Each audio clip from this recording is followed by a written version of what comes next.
Bonjour à toutes et à tous, bienvenue à la leçon 3, unité 1 de Odyssée B2, à la page 18-19.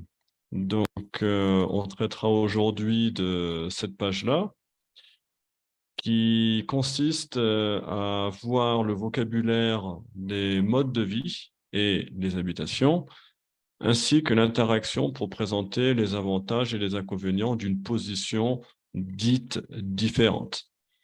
Donc, on va commencer tout d'abord par le vocabulaire spécifique au texte. Donc, vous allez trouver dans le texte le vocabulaire de tiny house, venant de l'anglais, hein. Maisonnette, venant du français, signifiant la même chose. Grande maison de bourg, cabane, mezzanine, zénitude. Accord avec moi-même.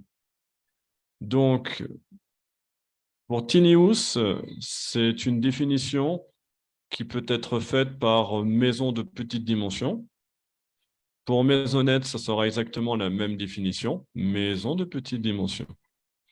Pour grande maison de bourg, on va entendre par là maison de grande dimension, mais située à la campagne. Pour cabane, on va entendre maison en bois de petite dimension, donc attention de bien préciser la matière qui est le bois pour la cabane. Mezzanine, alors, on sera dans un étage, mais pas réellement un étage. Pourquoi? Du moment où l'étage est d'une hauteur de moins de 2 mètres, on ne le considère pas comme un étage, mais plutôt comme une mezzanine. C'est-à-dire que c'est un espace de rangement plus qu'un étage à vivre. Ensuite, nous avons le terme zénitude, qui est un mode de vie pacifique et sans stress. Et vous avez accord avec moi-même qui est une expression utilisée pour désigner un équilibre émotionnel parfait.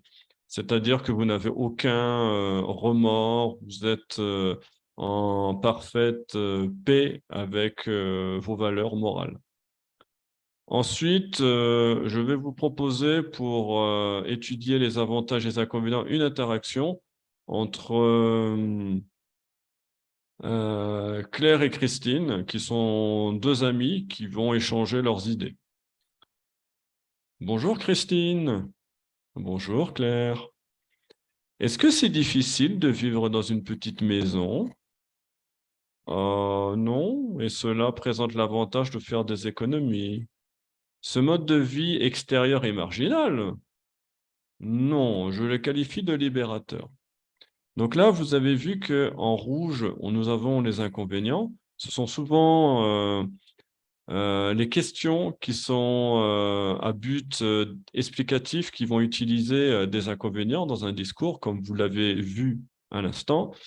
Et en vert, vous avez les avantages qui sont en quelque sorte les arguments pour défendre son idée.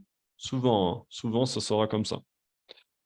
Donc, clairement, pour exprimer des avantages, vous n'avez pas de technique particulière, sinon les expressions, le vocabulaire qu'on appelle amélioratif, c'est-à-dire positif, hein, ou le vocabulaire péjoratif, c'est-à-dire négatif dans le cas d'inconvénients, qui seront souvent des composantes d'une question.